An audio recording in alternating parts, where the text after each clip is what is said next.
Bonjour à tous, bienvenue dans cette nouvelle séance minuit et à nouveau avec Éric Joie, donc passionné de cryptozoologie, naturaliste, qui a beaucoup parlé de Bigfoot, hein. On en est à la 2e, 3e émission, voire même. Éric, qu'est-ce que l'on peut dire aujourd'hui sur le phénomène du Bigfoot et sur votre travail sur ce Alors, cryptide? nous, on y a travaillé, comme je l'ai dit, à partir de 2005. Mmh. euh, et depuis 2008, on est en Colombie-Britannique. Avant, on a été au Texas, mais bon, pour des raisons que je crois que j'ai expliquées, on est passé en Colombie-Britannique. Pourquoi? Parce que c'est une des zones historiques de témoignages et d'observations et de prise d'empreintes de Sasquatch Bigfoot. Et donc, on a décidé d'aller par là et grand bien nous a fait d'y aller, puisqu'on a trouvé beaucoup de choses. Enfin, et on a vécu beaucoup de choses en 2008, 2009, 2015 pour ce qui me concerne. Alors, bien sûr, et même 2006 pour ce qui me concerne, pour ce qui me concerne, parce que je suis allé plus tôt qu'avec l'équipe avec qui je partais en visite, comme je l'ai expliqué, que j'avais trouvé mes premières empreintes, ce qui me motivait d'y retourner. Et de ce fait-là, bon, ben, moi, j'y suis resté. Et bon, toutes les années n'ont pas été bénéfiques, bien sûr, mais ça, on ne maîtrise pas la nature, on ne maîtrise pas ce qu'elle nous donne, on prend ce qu'elle nous donne, on espère qu'elle va nous donner, on met les choses en place pour qu'elle nous le donne, mais c'est encore elle qui décide. Et ça, je fais une petite parenthèse, les gens sont souvent trompés par ce qu'ils voient à la TV. Dans les documentaires, ils voient le gars qui est parti chercher le gorille, qui est parti chercher, je sais pas, filmer des lions ou des loups, que sais-je. Et pendant 50 minutes, on voit des loups, on voit un lion, on voit des lions, on voit des singes, etc. Enfin bon, en fonction du sujet. Et on a l'impression que le gars, ben, il s'est amené avec sa caméra, s'est assis sur un siège et a filmé, a filmé, a filmé. Non, ça se passe pas comme ça. Il y a d'abord, dans beaucoup de cas, on a mis des appâts pour attirer l'animal en question. Le lion, par exemple, ben, on va mettre un veau, un mouton, que sais-je, et l'animal va crever, hein, bien sûr, un cadavre, et l'animal va venir, et à ce moment-là, on va le filmer. Alors, on est aussi tributaire de la bonne volonté de son sujet. Euh, les gars on voit 50 minutes des lions, je prends le lion, mais je pourrais prendre n'importe quel autre animal. Il a mis des heures et des heures et des heures et il a passé des nuits sans rien, sans que rien ne se passe. Il a passé, ou bien il a eu des images qui n'étaient sous-exposées, surexposées, mal cadrées parce que l'animal, ben, il n'est pas rentré correctement dans le cadre. Moi, j'ai eu des cas, pas nécessairement. Si, j'ai eu un cas filmé, oui, où j'avais mis une caméra piège près d'une rivière. Et pendant des jours, il n'y a rien qui a été pris, sauf une fois où j'ai vu les fesses arrière d'une biche.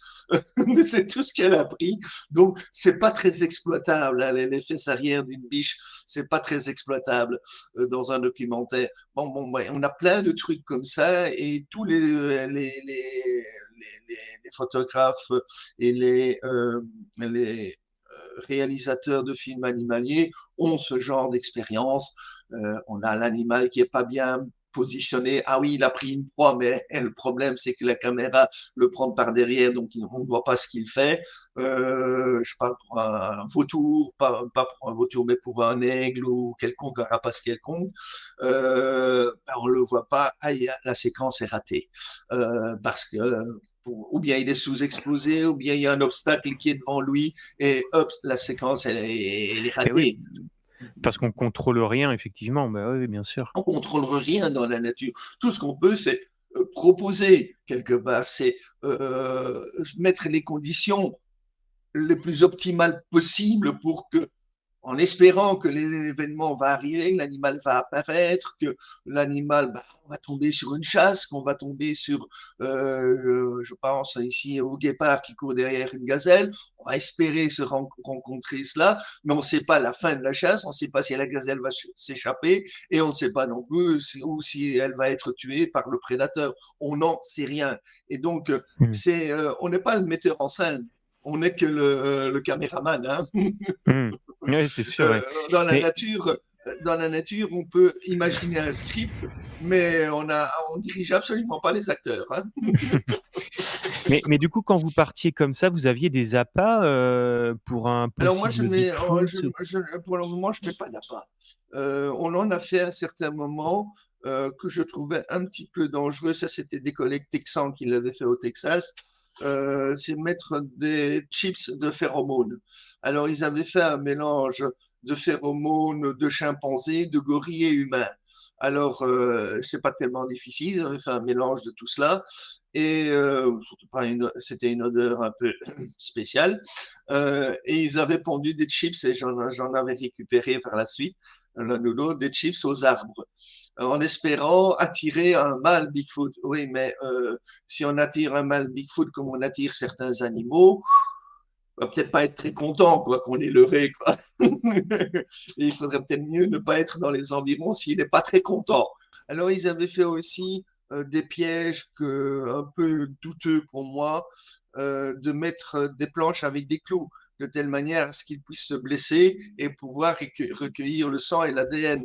Ah oui, Je ne ah suis oui. pas trop partisan de blesser un animal pour recueillir son ADN, même si la Mmh. blessure est guérissable, on ne sait jamais. Elle peut s'infecter, la gangrène peut se mettre dedans, et les conséquences peuvent être absolument pas celles dont on rêvait. Et moi, mettre la vie d'un animal en danger, on va me dire oui, mais les animaux se trouvent parfois devant des blessures bien plus graves qu'un clou dans une main. Moi, j'aimerais pas avoir un clou dans ma main. C'est des expériences qu'on a tous faites plus ou moins, mais c'est pas très agréable, quoi, quand même. Hein. D'avoir une punaise dans le pied ou un clou dans la main, c'est pas très Bien sûr, ouais. agréable. Hein.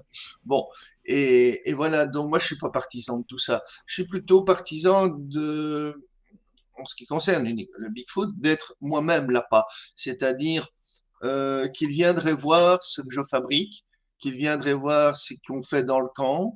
Visiblement, c'est ce qu'ils ont fait à plusieurs reprises d'après les informations que nous avons eues et la façon dont ils ont manifesté leur présence autour du camp. Donc, et là, c'est très curieux pour nous d'être, comme je l'ai expliqué, l'objet de l'observation et non pas l'observateur, d'être l'observé, non pas l'observateur. Donc, c'est le chasseur devenant en proie, quoi. C'est un peu ça, quoi. Hein. Bien. Mais Et mais donc, mais mais vous avez d en espérant d'avoir une réaction où il viendrait nous tendre la main, je veux dire, c'est une image où il viendrait nous tendre la main en disant, OK, on a vu que vous n'étiez pas dangereux, on vous a observé, ça fait 3 jours qu'on vous observe, et bien maintenant, ben, on passe à l'étape suivante, on se montre. Alors, on va peut-être se montrer furtivement, et puis on va espérer qu'il va se montrer de plus en plus, acquérir de plus de confiance, etc. Et voir que nous ne sommes pas dangereux. Ça ne veut pas dire que les humains ne sont pas dangereux, mais que nous sommes oui. peut-être une exception dans son esprit Mmh. et que ça vaut peut-être le coup d'aller serrer la main aux humains. Quoi. Voilà. Mais vous avez déjà aperçu, par exemple, une ombre justement furtive, quelque chose de Moi, non. massif qui vous aurait Moi, confirmé que non. Moi, non. Moi, non. Mais ce que j'ai eu comme expérience, c'était assez curieux. Euh, J'avais déposé, pas loin de l'endroit où j'avais mon camp, j'avais déposé en lisière de forêt une barquette en plastique, là où on met des légumes, la viande, enfin bon, comme on trouve en supermarché. Et j'y avais mis 5 tranches de pain et une banane. Bien, 5 tranches de pain et une banane. Et au bout de 2 jours, les tranches de pain, ou le lendemain, 2 tranches de pain avaient disparu, la banane était toujours là et 3 tranches de pain étaient toujours là. Et le jour suivant, ben, tout avait disparu, mais il n'y avait rien autour. Il n'y avait pas de déchets autour, donc c'est vraiment que ça avait été enlevé, c'était parti.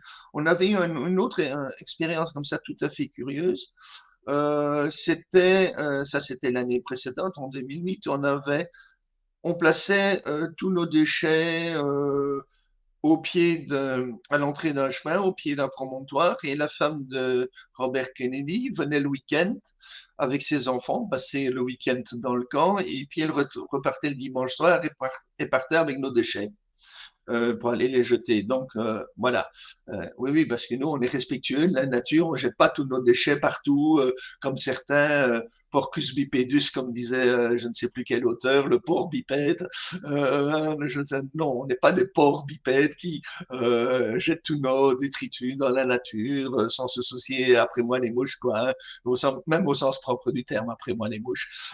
Bon, donc, et ce jour-là, on remarque qu'il reste un sac, que le sac des détritus ménagers a disparu, et que le sac, au contraire, avec les canettes, avec les bouteilles en plastique, était resté là. On contacte Debbie, donc la femme, et elle dit, ah, j'ai oublié de les prendre tout à l'heure. Quand je suis parti, j'ai oublié de les prendre. Et ça nous semblait curieux, parce que ce qui aurait intéressé un SDF qui serait passé par là, c'est justement le sac avec les canettes et le sac avec les bouteilles. Parce que au Canada, en Colombie-Britannique, comme dans d'autres États des États-Unis et certains États en Europe aussi, tous ces canettes, bouteilles en plastique sont consignées. Sont Donc, consignés, le ouais. gars qui rapporte cela touche quelques centimes par canette, Hmm. par bouteille, ce qui lui fait un petit revenu pour aller s'acheter, je ne sais pas, ses cigarettes, ça c'est son problème. Ouais, on voit beaucoup aux Voilà. États-Unis de sans-abri collecter justement dans les poubelles les canettes, les choses comme Exactement, ça, et on les voit et se se promener balader avec des avec des sacs. caddies de C'est ça. supermarché, etc. Effectivement. Hmm. Donc ça nous a étonné que ce soit le sac de nourriture qui ait disparu. Alors, ça pouvait pas être un ours parce que l'ours, il aurait ouvert le sac sur place et il aurait commencé à disperser tout le contenu à tous les vents pour uniquement s'attaquer, si je peux dire, ou ce qui l'intéressait. Voilà, dans le sac. Ici, non. Et on l'a retrouvé, ce sac, quelques dizaines de mètres plus loin dans la forêt. Il avait été éventré ou ouvert, je ne me souviens plus, et tout avait été trié. En fonction de la nature de l'objet, tout avait été trié en petits tas. Donc, il y avait une volonté derrière d'aller chercher quelque chose, d'aller chercher les choses intéressantes dans les sacs poubelles. Alors, dans les sacs poubelles, on peut trouver de la nourriture, on peut trouver des végétaux, des fans de ceci, des épluchures de pommes de terre, que sais-je, moi, il y a plein de choses que l'on peut trouver qui peuvent intéresser un végétarien, qui peuvent intéresser un animal ou un omnivore. Et donc là, visiblement, ça avait été trié de telle manière à séparer les différents types de déchets alimentaires, quoi, hein. Bon, là, c'est une question. Alors, si je suis très, très, très logique, qui a fait ça? Un ours, non. Parce que même si un ours, en imaginant qu'un ours aurait tiré le sac dans la forêt, mais il l'aurait tiré. Et ce sac se serait déchiré sur le chemin et on aurait suivi le chantier de l'ours en quelque Hmm. sorte, Oui, avec tout tous se les serait déchets, éparpillé tout partout serait en. éparpillé. Ouais. Voilà. Ici, ça n'a pas été le cas. Donc, on l'a transporté, on l'a ouvert tranquillement et on a commencé à faire son tri. Voilà. Donc, moi, j'ai pas d'autre réponse. Un humain, les déchets, ça ne l'intéresse pas. Un ours, ben, je l'ai expliqué. Donc, moi, j'ai plus qu'une autre réponse. Il faut avoir des mains, il faut avoir pouvoir pour transporter cela. C'est pas avec une gueule qu'on parvient à tirer cela comme le ferait un chien, comme le ferait un ours ou un loup, quoi, hein. Ça, c'est pas possible, quoi. Voilà, ça c'est un des Oui, événements puis qui nous est et puis c'est pas un humain enfin quelqu'un dans la nature qui aurait fait ça là. Je veux dire, il y a Non, aucun à moins intérêt. que quelqu'un se soit amusé à nous faire un canular. Ah, il y a ça aussi, Mais ouais, tout à fait. bon, ça c'est la chose qu'il faudra envisager, mais elle est faible. Hmm. Quel humain, quelqu'un dans le camp, on se connaissait, c'était pas trop l'idée. Même s'il y a eu quelques doutes sur certaines choses sur un des participants, mais je ne crois pas que ce soit lui qui ait fait ça, même s'il y a eu certains doutes sur certaines choses. Mais peu importe. Je n'irai pas plus loin parce que le gars sévit encore dans le secteur, dans le domaine. Oui, enfin bon. Mais voilà, et il ne s'agit pas d'un Canadien. Mais voilà. Donc, ça, tu peux couper. Mais c'est pas grave. Je n'irai pas plus loin. Je n'irai pas plus loin sur ce sujet. Donc, voilà. Donc, ça, ce sont des choses. Alors, moi, ce que je trouve beaucoup dans la forêt, ce sont les structures qui sont les tipis, entre Oui, guillemets, on en avait parlé, qui on les avait sont, vus comme oui, ce même voilà, style, hein. voilà, voilà. Entre-temps, j'en ai trouvé d'autres. Tiens, dans mes documents, j'en ai trouvé d'autres de ce style-là. Et la plus belle que je n'ai pas montrée, mais qui était la plus belle, parce qu'ils sont qu'on voit souvent. Alors, pas toujours dans des coins reculés. Parfois, c'est presque en bord de route, en bord de chemin. Ça, c'est assez curieux. Alors, peut toujours dire, oui, mais c'est des scouts, oui, mais c'est... Qu'est-ce qu'ils iraient faire là et pourquoi ferait-ils ça? J'ai pas de réponse, quoi. Hein. Mais Et Eric, est-ce qu'on on retrouve, a trouvé, ce sont des choses ce sont des éléments que l'on trouve dans d'autres régions aussi. Donc, hmm, que ce soit, moi j'ai des collègues qui montrent sur leur site les mêmes photos que les miennes. Enfin, quand je dis les mêmes, c'est le même type de photos que les miennes, le même type de structure, le même type de croix de Saint-André. Donc voilà, donc on peut se dire qui va s'amuser en Californie, au Texas, dans l'Ohio, dans l'Ontario, que sais-je, moi, à faire ce genre de truc pour le hmm. plaisir. En fait, Non. c'est ce que j'allais vous demander justement si on retrouvait les Oui, mêmes formes, les mêmes structures en fait comme ça dans la nature, mais à des endroits bien différents sur le à des globe, en... quoi. exactement. Non, sur le globe, je ne dirais pas jusque-là. Enfin, plus Amérique Euh, en fait, quoi. mais sur l'Amérique, certainement, je n'ai pas étudié le cas de l'Almasty ni de Barmanu. Je ne sais pas ce qu'ils font au Barmanu, Oui, je ne c'est ce sais que pas j'allais ce vous qu'ils dire. font. Est-ce qu'au Tibet, par Mais exemple, je on n'en ai pas entendu retrouve parler. J'ai pas entendu Voilà, parler de ok. cela en ce qui concerne le Barmanou et l'Almasty. Peut-être que oui, mais dans ce que j'en sais, je n'en ai jamais entendu parler. Hmm. Euh, et malheureusement, Marie-Jeanne Kaufmann, qui aurait pu me renseigner, n'est plus de ce monde, même si elle a vécu au-delà de tout être humain, puisqu'elle est morte à près de 102 ans, donc voilà, avec toute sa tête. Mais donc je peux même plus l'interroger en lui disant voilà, est-ce qu'on a retrouvé la même chose dans le Caucase, etc. Et Johnny McGraner, comme je l'ai dit, a été assassiné en 2002 à l'âge de 42 ans là-bas dans le Chitral, dans le Nord-Pakistan. Donc, ce sont des gens auxquels je ne peux plus poser la question, quoi, et qui auraient pu me répondre. Voilà. D'accord. Et donc, ces tipis, c'est vrai que c'est quand même très particulier parce qu'on voit il y a il y a quelque chose. Ouais, c'est vrai que moi je pensais que ça aurait pu être naturel, les arbres qui s'enchevêtrent les uns dans les Non, autres. oui, on voit nettement, ça c'est le plus beau, et on voit nettement, parce que j'ai pris le sommet du tipi, et on voit nettement que ce sont des perches qui ont été imbriquées les unes dans les autres au sommet, de telle manière à ce que, un peu comme je fais ma main ici, hein, grosso modo, de telle manière à ce que la structure tienne ensemble. Et ça, la nature ne fait pas. Euh, Comme la nature ne fait pas un entrelac avec une perche, avec des perches, donc entre 4 troncs d'arbres. Ça, elle ne le fait pas non plus. Ok, le long tronc d'arbre va peut-être tomber entre deux. Entre deux troncs, hein, une branche va peut-être tomber entre deux troncs, ou une perche va peut-être tomber entre deux troncs, comme ça, au milieu, mais ils vont pas faire, ça va pas faire ça va pas, ouais, bon, j'essaie. Voilà, ça va pas faire ça, quoi, hein, comme un entrelac, quoi. On va pas passer devant un tronc, derrière un tronc, puis de nouveau devant un tronc, et puis de nouveau derrière un tronc. J'imagine un peu la structure d'un tissage, là, un peu comme dans les tissages, quoi. Hein. Ça, la nature va pas faire. Logiquement, c'est pas logique. Je ne vois pas comment la nature pourrait passer devant un tronc, puis derrière un tronc, puis de nouveau devant le tronc suivant, avec une perche souple, hein, bien sûr, du style euh, noisetier ou que sais-je, ou quelque chose de souple. Quoi. Non, ça va pas le faire. Voilà, ce sont des indices. Comme retrouver des pierres de certaines tailles, on en a retrouvé dans certains endroits, posées dans certains endroits. On ne voit pas ce que ces pierres feraient au milieu d'un tronc d'arbre. Moi, je me suis même posé une question à un certain moment.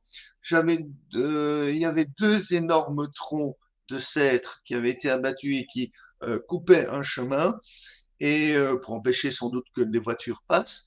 Et au milieu, j'avais trouvé une pierre de granit qui avait été coincée entre les deux troncs. Et au-dessus, il y avait une autre pierre. Alors, je me suis amusé à voir ce que ça donnerait si je tapais avec l'autre pierre, celle qui était placée tout à fait au-dessus. Et ça a donné un son de tambour assez puissant. Et je me dis, tiens, on a ici la création d'un tambour primitif potentiel. Est-ce que dans certains cas, le Bigfoot n'utiliserait pas cela pour communiquer? Parce que je vois pas très bien ce que cette pierre qui était une pierre d'une taille euh, pas immense, mais qui était quand même faisait ni, enfin les deux pierres, il y en avait une, comme j'ai dit, au milieu des deux troncs et l'autre qui était au-dessus, de telle manière, celle de tronc, de faire une espèce de caisse de résonance. Et je me suis dit, tiens, qu'est-ce que ça fait là et à quoi ça sert? Donc j'ai testé et je me dis, c'est peut-être un tambour.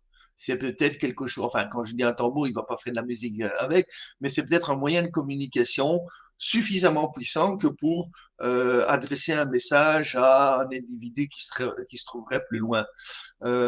Bon, ça, c'était une hypothèse que j'ai émise, que je n'ai trouvée nulle part, mais je n'ai pas pu la vérifier puisque j'ai pas vu de Bigfoot qui tapait avec sa pierre sur le tronc en question. Mais je me suis dit, tiens, c'est une hypothèse qui est dont il faut peut-être tenir compte. On a trouvé d'autres pierres comme ça qui ont été placées dans d'autres endroits à d'autres moments, mais on n'a pas testé. C'était avant ma découverte, donc on n'a pas testé. On s'est dit tiens, qu'est-ce que cette pierre fait là? Mais on n'a pas testé la possibilité d'utilisation de cette pierre en tant que percuteur de tambour, enfin baguette, je vais dire baguette de tambour, appelons ça comme on veut. Hein. Voilà. Mais du coup, si vous avez essayé de déterminer ce que pouvaient être donc ces pierres, est-ce que vous avez essayé de comprendre ce que pouvaient être ces tipis? Parce que c'est vrai qu'on voit pas trop Ça, quelle est c'est une l'utilité question sur de. laquelle tous les chercheurs, pour le moment, se posent la question. Nous n'avons pas la réponse et ça nous embête un petit peu. Alors qu'il y a des endroits où ils sont, dans la dernière expédition en question, on est tombé, mon collègue et moi, sur un endroit où effectivement il y avait pas mal de structures diverses et variées. Alors, il faudrait pouvoir quand on prend malheureusement une photo, on ne prend qu'une photo, qu'une partie de l'ensemble. Et il faudrait pouvoir prendre, je crois que ça doit exister, des techniques de prendre les 360 degrés, de telle manière à se rendre compte que c'est pas le hasard qui peut faire ça, c'est pas la nature quand il y a trop de structures présentes, que ce soit des typiques, que ce soit des entrelacs, que ce soit des croix de Saint-André de tailles différentes, éventuellement placées dans un endroit déterminé, il y a trop pour que ce soit de la nature. Alors, on a peut-être affaire à des individus d'âge différents. Des ados vont peut-être faire quelque chose d'un peu plus frêle qu'un gros mâle de 30 ans. Voilà, parce qu'ils n'ont pas les mêmes forces, parce qu'ils, bon, voilà. Donc, ça, c'est éventuellement, oui, mais il y en a trop à un certain endroit. Et malheureusement, je n'ai pas la possibilité, quand je montre quelque chose, je peux dire, voilà, ça c'est un tipi, mais il y en avait cinq autour. Il faut le voir. Alors, c'est vrai que pris isolément, on peut se dire, oui, mais ça, c'est peut-être la nature qui a fait ça, ou c'est peut-être le hasard. Oui, pris isolément. Mais quand on en trouve tellement, de façon tellement dans un tel nombre et dans des endroits déterminés, accompagné d'autres systèmes aussi, d'autres structures aussi, Croix de Saint-André, entre là, etc. On se dit, là, il y a quelque chose qui ne va pas. Comme moi j'ai trouvé une fois une croix de Saint-André constituée d'écorce. Alors, ça, je l'ai trouvé une fois, donc une croix Saint-André, donc c'est ceci, donc c'est un mix, mais constitué d'écorce et non plus de branches. Et des écorces qui avaient 1 mètre 50 centimètres peut-être, 1 mètre c'est un peu trop, mais disons 50 centimètres, à 1 mètre de large et qui sont placés entre deux structures, hein, deux troncs d'arbres et qui sont placés de telle manière à être maintenus par, je dirais, un tronc bifide, hein, appelons ça comme ça, parce qu'on a parfois des souches qui ont deux troncs, hein, qui partent avec deux têtes. Hein. Eh bien, on s'est trouvé qui sont placés là au milieu. Et non, la forme est déjà bizarre, le matériau est déjà bizarre, mais la disposition est bizarre aussi. Donc, et on ne voit pas quel humain pourrait s'amuser à faire ça et pourquoi on ne le voit pas. Donc, et c'est là, je veux revenir là-dessus, sur la question que je disais, est-on capable d'appréhender ce que le Bigfoot imagine, est-on capable de rentrer dans le cerveau du Bigfoot, un peu comme je faisais la référence au livre Néandertal nu, qui disait que tout ce que nous expliquons tout ce que nous voyons sur l'homme de Néandertal n'est qu'une projection de notre propre perception du monde. Mais ce n'est pas nécessairement la perception que le Néandertal avait de son monde. Et bien Comme nous, sûr. nous ne pouvons pas savoir ce qu'un chimpanzé ou un bonobo, comment Ben il oui, perçoit son monde, beh, comment oui, il puisque nous, on se appréhende projette son univers. nous-mêmes, en fait, avec nos propres façons de voir les choses et cetera. Bah, oui, évidemment. C'est compliqué, c'est compliqué. C'est comme si on projetait, et c'est un peu l'anthropocentrisme que nous faisons, ou dans ce cas-là, parce qu'on a affaire à une autre espèce humaine avec d'autres structures cérébrales, et nous ne pouvons pas savoir comment elle perçoit son monde.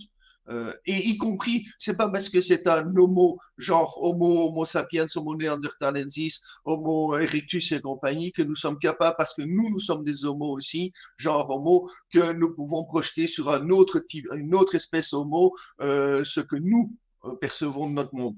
Parce que, par contre, ce que nos ancêtres, il y a 15 000 ans, 20 000 ans, ben, là, nous pouvons avoir une certaine appréhension des choses en disant, tiens, on reconnaît bien que là, il a bien dessiné un bison. Là, il a bien sculpté une vierge. Là, alors maintenant, quelle est la perception des divinités qu'il avait? Ça, on peut le supposer, mais on n'a aucune certitude. Mais on se dit, tiens, si on a retrouvé plusieurs vierges, ce qu'on appelle des vierges, hein, donc ce sont des sculptures de type féminin, on peut peut-être imaginer que c'était ça. Et peut-être finalement, c'est peut-être pas ça du tout qu'il voulait représenter. C'était simplement une œuvre d'art, ou peut-être, qui sait, pourquoi pas, des poupées qui servaient aux enfants, pourquoi pas, à certains moments, des représentations de l'anatomie féminine pour donner des cours de médecine aux futurs guérisseurs. Pourquoi pas? Je n'en sais Mais rien, oui, moi. c'est vrai, hein. Hein. C'est vrai qu'on n'aura jamais vraiment la réponse, on ne pourra que supposer, Non, mais comme mais vous on l'avez peut dit. Mmh. reconnaître en cela qu'il s'agit d'une statue féminine, on peut reconnaître Mmh. en cela qu'il a dessiné un Bien sûr. bison, on peut reconnaître les techniques qu'il a utilisées parce que ça, on les connaît. Mais on Tiens, il connaît a pas utilisé telle derrière ou telle, le la projection de couleurs sur le mur, sur la main, de telle manière à faire un négatif. Tout ça, on connaît, tout ça, on sait comment ils l'ont utilisé parce que parfois on a même retrouvé les outils à côté. Donc, on sait ce qu'il faisait. On comprend ce qu'il faisait, on comprend les méthodes, ce qui n'est peut-être pas le cas en ce qui concerne une autre espèce humaine. Et comme disait Picasso, je crois que c'est Picasso qui disait, ils ont déjà tout inventé en voyant la grotte d'Altamira. Bon, ils ont tout inventé. Et c'est vrai que quand on voit la Scuola d'Altamira, et encore la plus ancienne, c'est euh, euh, la grotte Chauvet, qui est encore plus ancienne. Alors on ne s'imagine pas, mais Altamira, Lascaux, c'est 15-18 000 ans. Quand on a affaire à Chauvet, c'est 36 000 ans. Donc c'est 18 000 ans plus tôt et rien n'a pratiquement changé. Rien n'a pratiquement changé en 18 000 ans. Ils avaient les mêmes techniques, ils ont tout compris. Et il y a 36 000 ans, ils avaient tout compris. 18 000 ans, c'est plus loin que nous et la dernière période glaciaire, quoi. Hein. On s'imagine, c'est 18 000 ans, c'est 2 000 ans, c'est 3 000 ans, il y a 2 000 ans, c'est l'époque de Jésus-Christ, c'est l'époque romaine. Et il y a 12 000 ans, c'est la fin de la période glaciaire. Les glaciers commençaient à fondre. Les villes n'existaient pas encore, les villages n'existaient pas encore, les métaux n'existaient pas encore, etc., etc. Donc, on ne se rend pas compte à certains moments de la distance qu'il y a entre deux cultures qui finalement sont quelque part assez proches à 18 000 ans de différence, quoi, 20 000 ans de différence. Mais c'est colossal. C'est bien la preuve que l'être humain est toujours l'être humain. Et que les Romains, les Grecs, les Babyloniens et les autres avaient la même perception du monde et les mêmes préoccupations que nous. Les premières lois datent de l'époque sumérienne, mésopotamienne, etc. On voit ça dans les tablettes écrites en cunéiforme déjà, et on comprend ces lois. On sait à quoi il est interdit de, dans un tel ou tel cas, il aura ceci, qui est la conséquence de si vous faites ceci, vous aurez ceci comme conséquence. Les 10 commandements que tout le monde connaît ne sont que des commandements sociaux et juridiques. père et mère respectera, tu ne tueras point, tu ne convoiteras la femme de ton voisin, etc., etc. Mais ce n'est pas des commandements religieux, c'est des commandements de vie sociale. Tu ne tueras point, tu ne voleras point le bien de ton voisin, tu ne, voilà, tu respecteras ton père et ta mère, tu ne convoiteras pas la femme de ton voisin. Ce ne sont que des commandements qui correspondent à une façon de vivre en société pour éviter les conflits, pour éviter les problèmes. Mais c'est tout. Il n'y a qu'un seul commandement. Il n'y a qu'un seul commandement qui est de l'ordre du religieux, c'est un seul Dieu honorera. C'est le premier, c'est le seul. Mais tout le reste, ce sont des lois, ce sont des lois humaines et pas des lois divines. Et ça, c'est presque des tables, les tables de la loi, d'ailleurs elles sont appelées les tables de la loi, ce sont des tables de la loi, telles que nous l'apercevons. Alors, bien sûr, ça va se développer, bien sûr qu'il y a, oui, mais dans tel cas, est-ce que je peux, voilà. Bon, et entre parenthèses, ça va être exploité par Asimov dans les trois lois de la robotique. Hein. Tout à fait. Ouais, ouais. Hein, un robot ne peut attenter à la vie d'un être humain, et d'un autre côté, un robot doit défendre la vie d'un être humain, même en mettant sa propre vie en jeu. Un robot doit toujours protéger un être humain, donc même, hein, et ne peut attenter à sa vie. Mais le problème, c'est qu'un être humain attaque un autre être humain, que doit faire le robot? Puisqu'il est en contradiction avec ses lois. Il doit défendre même à sa propre vie un être humain, il ne peut agresser un être humain et ne peut attenter à la vie d'un être humain. Alors qu'est-ce qu'il doit faire? Et il y a un bug à ce moment-là, il y a un bug dans ses connexions. Bon, mais voilà, donc il va exploiter tout ça et ça va être repris. Et toutes les lois, c'est autour de cela finalement, toutes les lois, c'est autour de cela. Alors comment on perçoit, comment se structure la société d'un homme de Néandertal, comment se structure la société d'un homo erectus, voire d'un Bigfoot, nous ne le savons pas. Comment lui vit sa société, nous ne le savons pas. Quelles sont les règles qu'il respecte, quelles sont les règles qui sont mises en place, personne ne le sait. Personne ne le sait. C'est comme lui, il ne sait pas non plus quand il voit des femmes, des enfants. Pour lui, ben, on constitue peut-être et visiblement un groupe. Alors, il ne connaît pas les relations entre les gens qui sont dans le groupe, mais que va-t-il projeter sur ce groupe comme imaginaire? Je n'en sais rien. Je n'en sais rien. Comment lui vit-il? Est-ce qu'il a des enfants avec sa sœur? Est-ce qu'il a des enfants avec son père, si c'est une fille? On n'en sait rien comment eux Oui, vivent. on n'a On aucune n'en idée sait de rien. l'organisation de leur société. Ouais. Social du Bigfoot, on n'en sait rien. Ou est-ce que certains supposent même que ce sont que des relations passagères? Que c'est pour ça que l'on voit énormément de mâles, parce que le mâle se déplace d'un groupe à l'autre et que les femelles ont tendance à être sédentarisées ou plus ou moins sédentarisées, et que c'est le mâle qui se déplace entre les groupes de femelles, un peu comme fait l'ours. L'ours couvre le territoire de 3, 4 femelles, le territoire d'un ours mâle. Et bon, il ne s'occupe pas de l'éducation de ses enfants, ça c'est déjà une chose, l'ours. Est-ce que le Bigfoot a la même structure? Est-ce qu'il a copié pour une raison ou une autre la structure de l'ours? C'est une possibilité. Est-ce qu'il a pris ça comme exemple? C'est une possibilité. Est-ce que c'est génétique? C'est une autre possibilité. On n'en sait rien. Mais déjà, dans l'espèce humaine, les structures sociales sont déjà tellement variées et complexes, parce qu'il y a des structures où on hérite non pas de son père, mais de son oncle, etc. Donc, son référent, c'est son oncle et non pas son père biologique. Il y a des structures différentes. Il y a des structures qui existent aussi où c'est la femme qui dirige. C'est la femme qui décide avec qui elle va se reproduire. Et elle a plusieurs reproducteurs. En Chine, ce sont chez les Mongs, je crois, que c'est le cas où c'est la femme qui détient le pouvoir dans le groupe et non pas l'homme. Et l'homme ne fait que passer. Donc c'est un matriarcat, ce non pas, comme beaucoup de sociétés, un patriarcat. Alors, nos sociétés préhistoriques étaient-elles des matriarcats? Probablement il y en avait.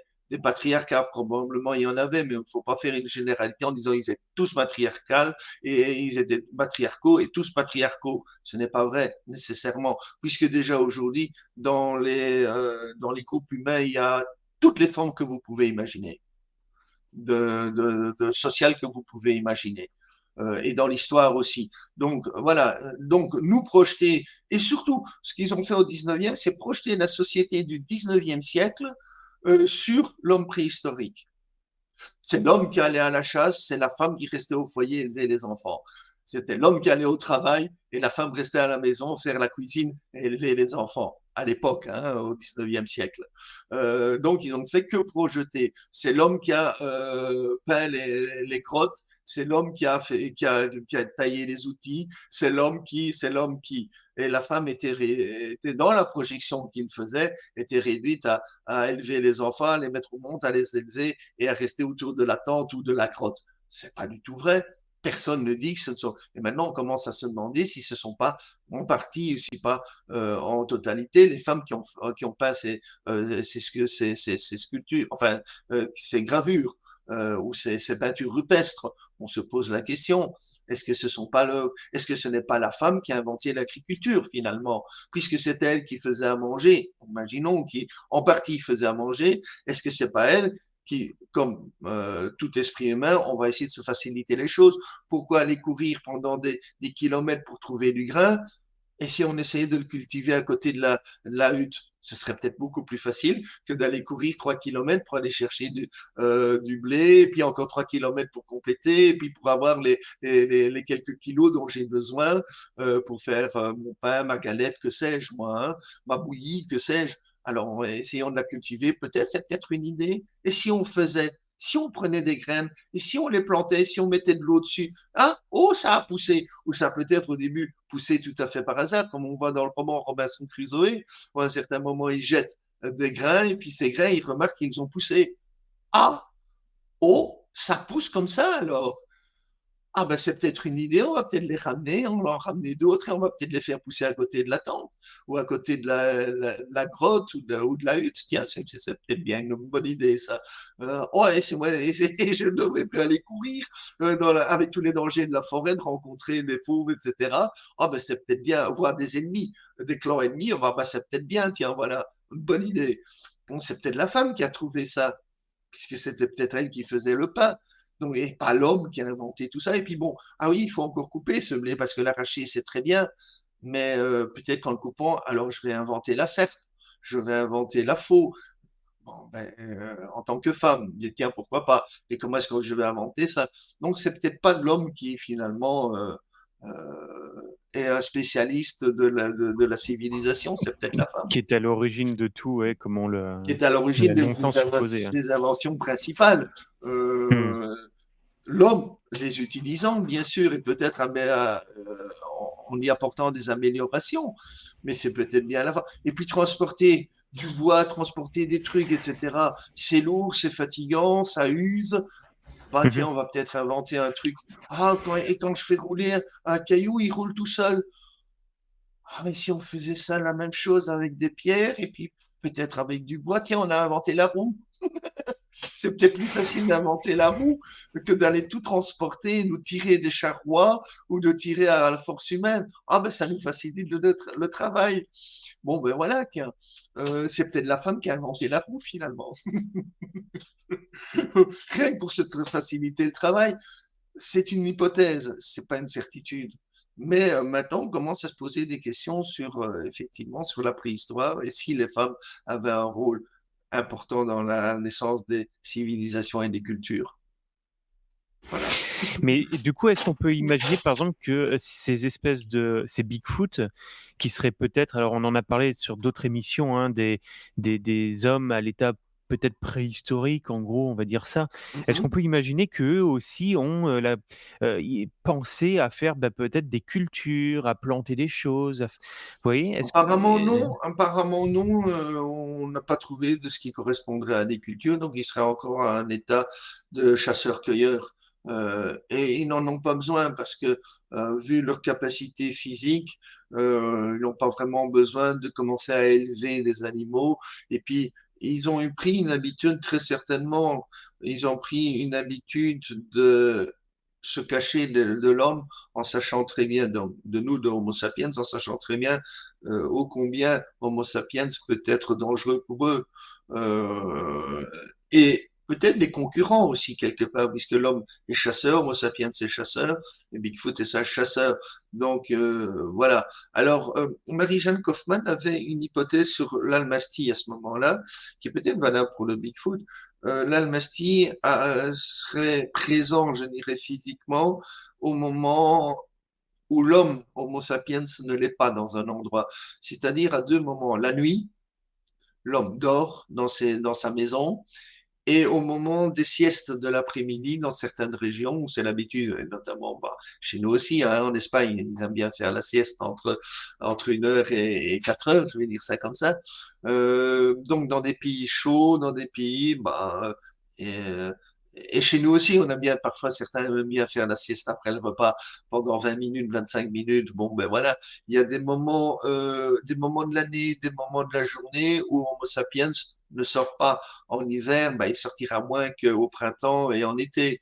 Quand il y a de la neige, quand il fait -10, quand il fait -20 dans certaines régions, on n'a pas tendance à beaucoup sortir à ce moment-là que quand on... Et en plus, en période de journée et quand c'est nécessaire, on sort. Sinon, on reste chez soi. Eh bien, ce sont des moments euh, d'après Marie-Jeanne Kaufmann, où l'Almasty avait tendance à sortir. Alors les rencontres ont lieu quand justement l'homme à ce moment-là, ben, en pleine nuit, ben, il va se soulager dans le fumier à côté de la ferme, ou il va se soulager dans la cabane au fond du bois, au fond du jardin, et oh, il rencontre un Almasty en train de fouiller dans les détritus pour chercher la nourriture, comme notre Bigfoot là tout à l'heure. Voilà. Et donc ce sont des créatures qui auraient pris la nuit et qui auraient pris les moments où l'humain est inactif, tout en vivant à côté de lui. Mais on se fait discret de là, peut-être des légendes qui se naissent au niveau de petits peuples, au niveau de créatures de la nuit, etc., chez l'être humain. Et comme on sait que la nuit, c'est l'endroit de tous les dangers, parce que là, nous sommes en état d'infériorité, on ne voit pas la nuit, on n'a pas les capacités du chien ou du chat pour voir la nuit, et pour s'orienter la nuit, les bruits, comme on ne les voit pas, prennent une autre ampleur. Donc, on est inquiet de ce qui se passe dans la nuit. On peut se faire attaquer dans la nuit sans voir d'où vient le danger. Voilà, donc il y a tous les fantasmes autour de la nuit, bien repris d'ailleurs par tous les auteurs de romans fantastiques, notamment. Quoi, hein. On sait bien que les vampires, ça sort la nuit. Hein. On sait bien Oui, c'est que ça et puis les voilà, fantômes, c'est vrai que c'est les toujours la nuit, fantômes. quoi. Alors, oui, voilà, entre guillemets, j'avais lu dans un livre, mais pourquoi, quand on voit tous ces pseudo-documents, surtout américains, de chasseurs de fantômes avec leurs appareils nocturnes, pourquoi est-ce qu'ils vont la nuit? Pourquoi est-ce qu'ils vont la nuit? Est-ce que voilà, donc ça c'est une mise en scène de théâtrale quelque part. Donc, le fantôme, pourquoi est-ce qu'il agirait plus la nuit que la journée? Pourquoi, hein? Pour quelle raison? Euh, il dit, j'ai lu un bouquin, il disait, ben, il n'y a aucune raison. Le chercheur disait qu'il cherche plus la nuit. Donc là, c'est encore une mise en scène et encore un phénomène culturel finalement. Oui, c'est ça et puis souvent dans un lieu un peu abandonné, ancien, il y a toujours Voilà, ce voilà. On ne verra jamais un fantôme au milieu d'une tour qui a été construite il y a 10 ans, 20 ans, un d'un gratte-ciel. immeuble Voilà, moderne en plein jour, oui, oui, c'est voilà. vrai que c'est pas le mmh, Alors pourquoi est-ce c'est que le pas comme ça fantôme qu'on apparaîtrait? l'imagine. Voilà, pourquoi est-ce que le fantôme apparaîtrait plus dans un lieu abandonné que dans un immeuble moderne? S'il devait apparaître, il n'y a pas de raison. Si ce n'est encore qu'une projection culturelle. C'est dans les lieux sombres, dans le fond des grottes et des cavernes. On sait bien que le fond des grottes et des cavernes a un lien euh, avec le monde des ténèbres, a un lien avec la sous-terre, si je vais appeler ça comme ça. Et donc, c'est là que se situent tous les esprits malfaisants, c'est là que se Mmh, situe mmh. l'enfer. Donc, les grottes sont les portes de l'enfer, quel que soit, ou des enfers, quel que soit le nom qu'on lui donne, hein, du monde maléfique, des esprits, etc. Quoi. On sait bien que les démons, ils vivent toujours dans des grottes, ils vivent sous la terre, alors que les anges, ils vivent dans le ciel. et dans la lumière du soleil.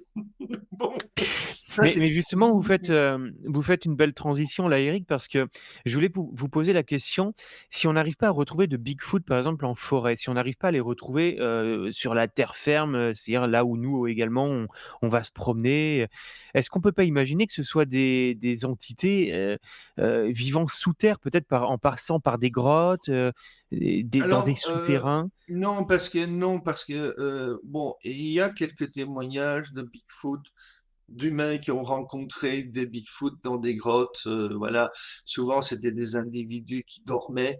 Donc on peut imaginer qu'ils se soient réfugiés dans ces endroits pour avoir la paix, pour dormir, et pour se reposer. Alors l'humain qui, par jeu ou par intérêt, se glisse dans ces infractuosités, eh bien, tombe sur un individu. Il y a quelques témoignages là-dessus.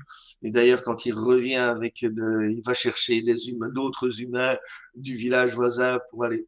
Ouais, la créature à ce moment-là a disparu en général. Hein. Bigfoot, il est parti, quoi. Hein. Donc, il a été dérangé. Mais il y a plein de témoignages dans plein d'endroits où des grottes n'existent pas. Donc, c'est pas pour moi, il vit pas dans les grottes, il va se reposer dans les grottes, mais c'est pas éventuellement s'il trouve un trou, je vais dire comme ça, il trouve une anfractuosité, il va se mettre dedans pour se reposer, mais pas, c'est pas un habitat permanent, non, certainement pas. Certainement pas. D'ailleurs, j'admire la capacité, il faut quand même admirer aussi la capacité de ces. Bon, ils sont velus, on est bien d'accord, mais c'est pas une fourrure qu'ils ont, c'est pas une fourrure comme un ours ou comme un chat, ce sont des poils comme un chimpanzé, comme un gorille, je vais dire, hein, ou comme nous les avons perdus, ça c'est encore un autre problème, l'histoire des poils. Mais non, pour moi, non, ils vivent en forêt. Alors peut-être qu'ils dorment les uns contre les autres, ça j'en sais rien, mais ils vivent en forêt et ils ont de quoi se protéger. D'ailleurs, nous-mêmes, très curieusement, et je fais un parallélisme, quand nous sommes à l'extérieur, on s'habitue assez vite au froid. C'est pas le froid qui nous dérange, on s'habitue assez vite. Et d'ailleurs, il y avait des populations dont la plupart malheureusement ont disparu en terre de feu au sud, donc de l'Argentine, du Chili, etc., l'extrême sud de l'Amérique du Sud, qui vivaient pratiquement nus été comme hiver. On a des photos où nous, on n'oserait pas courir comme ils couraient. J'ai une photo en tête, on les voit lutter entièrement nus et il y a de la neige autour. Donc, ils sont pas du tout. Ça, nous nous habituons très bien au chaud et au froid. C'est nos conditions de vie surprotégées quelque part, nos maisons surchauffées qui font que on a l'impression que quand on sort, ben, on va mourir de froid. Ce n'est pas le cas du tout, on s'y habitue très bien. Et d'ailleurs, on a l'expérience nous-mêmes quand on est dehors à un certain moment et qu'on vit dehors, ben, on ressent beaucoup moins le froid. Chez nous, ben voilà, à 17 degrés, c'est supportable. 15 degrés, 18 degrés, c'est supportable. Un Africain qui débarque ici, ben, le gars, il met son manteau de fourrure, il gèle, quoi. Hein. À 17 degrés, le gars, mais il fait gelant. Lui qui a l'habitude de température de 30 degrés, je vais dire ça, ou 35 degrés, ou quotidiennement, bah, elle arrive ici, ben, le gars, il met son manteau de fourrure à 18 degrés. Mais comment vous pouvez vivre en t-shirt ici? C'est pas possible. Nous, ici, on gèle, quoi. Donc voilà, donc tout ça, c'est une habitude corporelle que nous pouvons adopter. Donc que nos ancêtres aient vécu peu vêtus à certaines périodes, je ne dis pas à moins 30 nécessairement, ou moins 40 degrés, ça je ne dis pas, mais à 0 degré, à moins 5 degrés, c'est pas exceptionnel. Alors que le Bigfoot, en plus qu'il a plus de poils que nous sur le corps, bah, il est d'autant plus adapté à des situations où nous, là, on commencerait à moins 10, moins 15 à se poser, à être un peu inconfortable. Oui, non. Donc ça, pour moi, c'est pas un problème à ce niveau-là. Alors, il y a des témoignages aussi, je vais un peu tempérer là-dessus, qui dit qu'il y a, et je crois que j'en ai trouvé une fois ou deux, qui fabriquent des huttes en branchage, huttes grossières, hein, dans lesquelles il vient se mettre, mais c'est peut-être pas pour se protéger du froid, c'est soit des huttes d'affût où il se tient là derrière à l'affût de sa future proie, car il sait que les animaux dans la forêt ne, ne gambadent pas par hasard, hein. Ils ont leur chemin, ils ont leurs heures, ils ont leurs moments, ils ont leurs endroits où ils passent à telle heure, etc., le matin, le soir, etc. La forêt, c'est pas le grand chaos, hein. Tout est bien réglé dans la forêt, même si nous, on a l'impression que c'est un chaos pas possible, que rien n'est ordonné. Au contraire, la forêt est très ordonnée. Et on voit d'ailleurs dans les coulées, la preuve, une coulée, sont des endroits de passage des animaux. On voit qu'il y a des endroits où les animaux sont passés régulièrement. Moi, il suffit de regarder ici. Moi, je regarde, j'ai une chatte qui est tout le temps dehors. Eh bien, quand je l'appelle, elle revient toujours par les mêmes endroits. Elle rentre par les mêmes endroits. Elle ressort par les mêmes endroits. Elle va se tenir dans les mêmes endroits. Je suis à peu près dans le jardin où elle va se tenir, où elle va se reposer. Donc, les animaux ont leur route, ils ont leur chemin. Donc, si on a l'habitude de voir que mon chat, tiens, il passe tout le temps vers le même endroit et que j'ai envie de capturer mon chat, je me mets à l'affût et au moment où il va passer, bah, je vais lui sauter dessus, je vais le capturer, ça va être bon. Je vais dire ça comme ça, hein, bon. Et c'est valable pour tous les animaux. Donc la forêt est très ordonnée. Donc je vais faire ma hutte, piège ma hutte à l'affût au passage de ma proie, de la biche, du cerf, du cochon sauvage, que sais-je moi. Donc je vais passer ma hutte à ce moment-là et je vais me cacher derrière, peut-être bon, si j'ai le temps, si je sais qu'il passe à 5 heures et qu'il est 4 heures, je vais pouvoir m'y reposer pendant 1 heure, quoi. Mmh. Non, surtout qu'ils connaissent super bien leur environnement, ils y sont, comme vous, vous savez très bien à quelle heure passe le facteur, je vais dire ça comme ça, quoi, hein. Oui, mmh, bien sûr. Voilà, ben, eux aussi, ils savent à quelle heure passe tel ou tel animal. Moi, je voulais vous poser une question, Eric. Est-ce que on a pu retrouver, par exemple, puisque vous parliez de peintures rupestres et autres, des peintures qui auraient pu représenter justement quelque chose qui serait de l'ordre du Bigfoot? Est-ce qu'on peut Oui, imaginer que... oui. Oui, d'accord. Oui, oui, d'après l'anthropologue dont je vous parlais, qui est, j'ai son nom qui m'échappe pour le moment, mais j'ai le bouquin ici, qui est, ça s'appelle Cannibals and Giants. Comment ça s'appelle encore? Euh, bon. Oui, il y a des peintures rupestres qui représenteraient apparemment des Bigfoot en confrontation avec des humains même. Donc on voit sur le même dessin. Alors c'est des dessins amérindiens qui ont peut-être 2000 ans, 3000 ans. Ils sont pas de la qualité graphique des grottes de Lascaux ni de, hein, c'est plutôt du style Tassili de Adger ou bien australien, donc c'est très rudimentaire, c'est des silhouettes très rudimentaires. Et donc à ce moment-là, oui, effectivement, il y en aurait. D'après elle, il y en aurait. Euh, Donc, ça veut bien dire qu'ils auraient co-vécu ensemble à un moment donné ah et ben, que bien sûr. ces Bigfoot ne seraient pas alors une véritable branche d'hommes préhistoriques non évolués, quoi. Ça serait quelque chose d'encore bien plus antérieur à ça, alors. Mais attends, ils sont peut-être même arrivés avant l'Homo sapiens. Effectivement, on sait maintenant, on estime que l'être humain est arrivé aux États-Unis. On a trouvé des empreintes encore plus vieilles qui dataient de 26 000 ans. Alors, est-ce qu'il est arrivé il y a 30 000 ans? C'est possible. Il y a plus, c'est possible. Mais en tout cas, il est avec la découverte en Californie donc j'ai parlé de ce squelette ou de ce squelette de mastodonte qui avait été visiblement découpé, donc des traces de boucherie qui auraient, avec des outils autour, qui dateraient, d'après les estimations à ce moment-là, de 130 000 ans. Donc ce serait bien avant l'Homo sapiens. Et d'ailleurs, la facture des outils sont beaucoup plus primitives est beaucoup plus primitive que ce que l'Homo sapiens faisait déjà à l'époque, quoi. On est plutôt Mhm. de l'ordre de l'Homo, pardon, de l'Australopithèque ou de l'Homo habilis ou quelque chose de ce type-là, quoi, grosso modo, quoi, hein. Donc c'est des outils assez grossiers avec un tranchant qui ont été taillés assez grossièrement, mais ça tranche. Donc effectivement, c'est ça l'important, c'est que ça puisse trancher. Pas que ça, c'est l'utilité, qu'il soit utile plutôt qu'il soit beau. Là, les notions d'esthétique, ben justement, les notions d'esthétique, est-ce que ce n'est pas une des caractéristiques de l'Homo sapiens essentiellement? Quant à toutes les autres espèces, peut-être ne cherchaient que le côté pratique des choses. D'ailleurs, il y aurait même au niveau du Néandertal, si j'ai bien lu, il n'y aurait pas de culture. Comme chez nous, on peut repérer c'est du chat, que c'est de telle époque, de tel type de culture. En Amérique, le Folsom, Clovis, etc. Donc avec des caractéristiques particulières. Ici, visiblement non, c'est plutôt de l'individuel. On voit une caractéristique générale, mais le détail est plutôt individuel. Donc, ils cherchent quelque part le côté pratique plutôt que le côté esthétique. Du moment que ça coupe, c'est bon, hein. On va pas chercher que ce soit joli, que ça ressemble à une feuille de laurier comme on les connaît chez nous. Non, du moment que ça coupe, c'est bon, quoi, hein. On est d'accord, quoi, hein.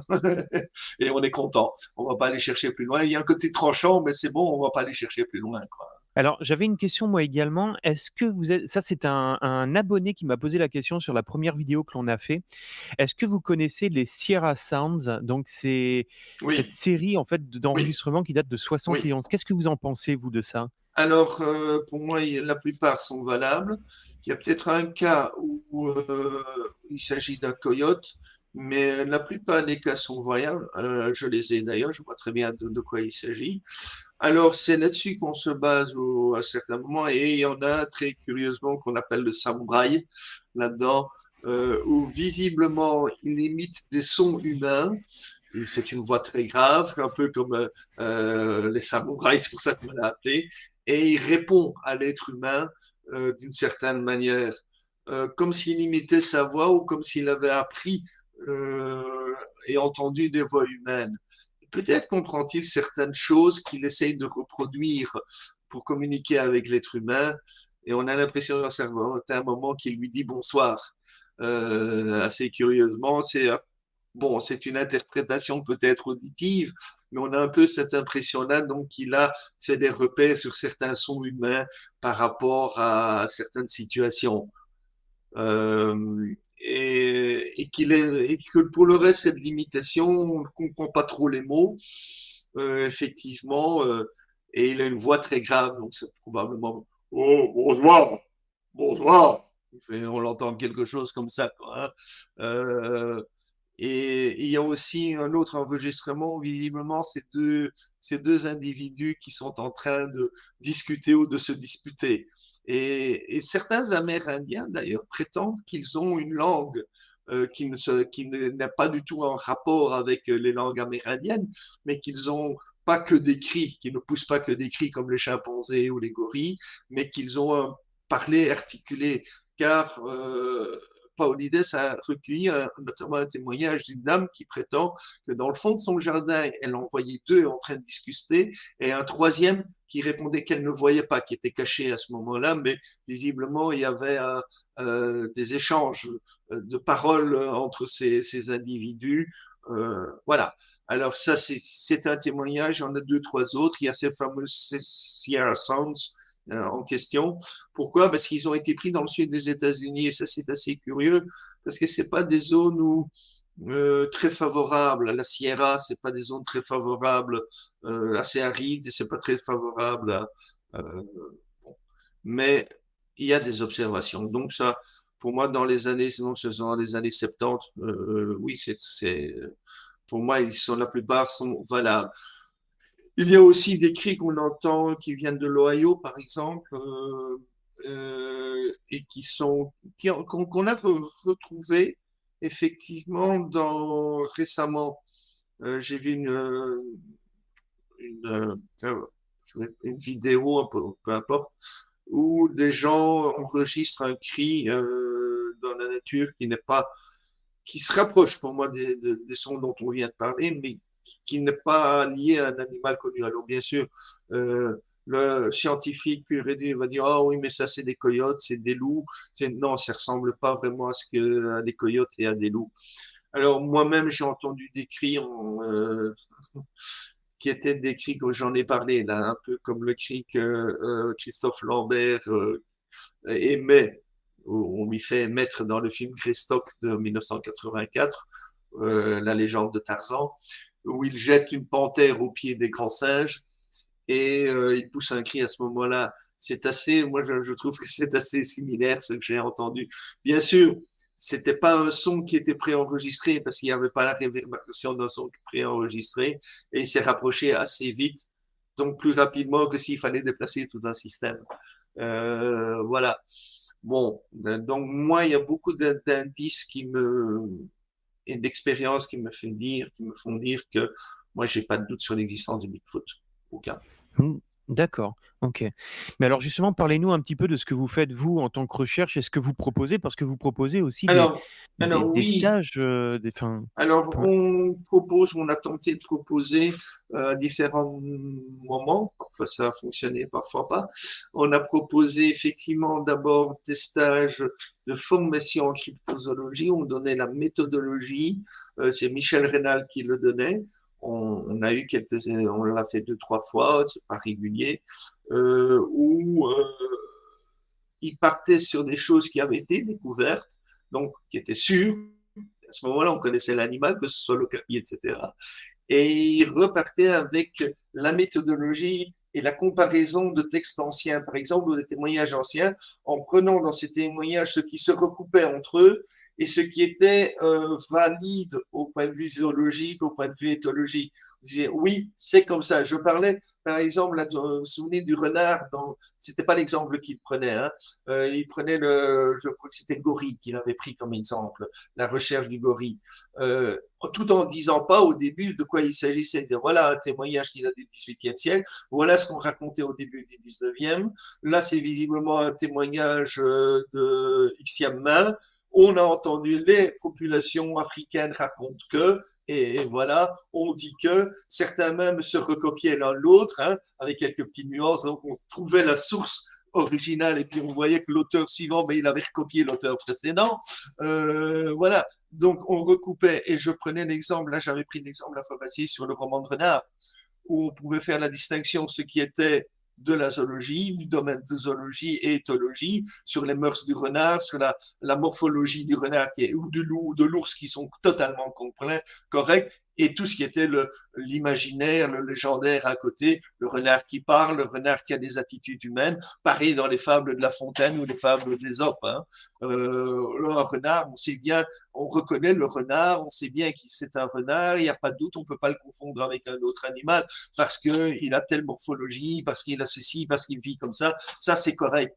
Et puis il y a l'extrapolation imaginaire à côté. Donc il faut faire la part des choses. Eh bien, on faisait des exercices là-dessus pour arriver finalement, ben oui, le gorille existe, mais non, il n'enlève pas des femmes, oui, mais non, il ne fait pas ceci, oui, mais non, mais le gorille existe réellement, voilà, comme animal.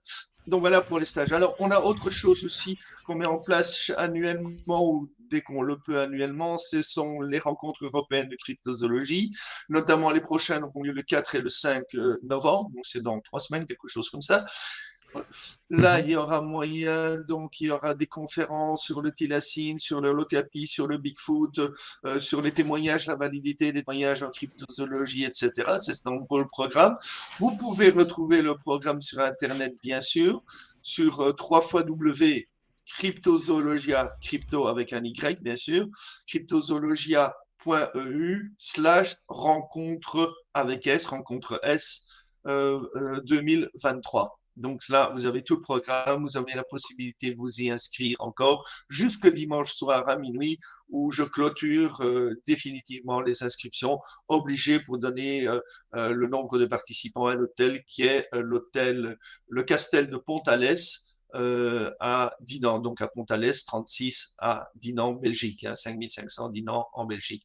Donc ça, c'est en gros, mais vous retrouverez tout ça sur l'adresse que j'ai donnée, www.cryptozoologia.eu/rencontre avec S 2023. Donc voilà, donc ça, vous retrouverez tout ça là-dessus. Alors, on a aussi un autre projet qui est le projet en réalité virtuelle. Donc, on va permettre au spectateur de s'immerger dans une forêt canadienne où il va rencontrer une famille de Bigfoot. Ça, c'est lancé sur Ulule. J'ai pas l'adresse en tête, mais je ne sais pas si je l'ai donnée. Je vais essayer de la retrouver. C'est compliqué à retenir. Mais je Que mettrai le mon lien dans adresse la pour description de le. la vidéo, donc les gens Voilà. pourront y aller sans Ok. problème. Ouais. Voilà. Et donc là, c'est un crowdfunding. Donc c'est comment est-ce qu'on appelle ça, un financement participatif. Donc les gens investissent une somme. Et il y a plusieurs possibilités. Et en contrepartie, ils reçoivent ce qu'on appelle effectivement des contreparties en fonction de l'aide ou de l'apport qu'ils ont financé. Ça va de 20 euros à 15 000 euros. Alors, elle va bientôt se terminer. Je vois dans quelques jours, elle va se terminer, peut-être une vingtaine de jours, grosso modo. Elle va se terminer, donc il faudra se dépêcher d'investir à ce niveau-là. Et il n'y a pas de danger parce que les personnes qui, si on n'arrive pas à la somme que l'on désire obtenir, bien les personnes qui ont investi seront remboursées de toute façon.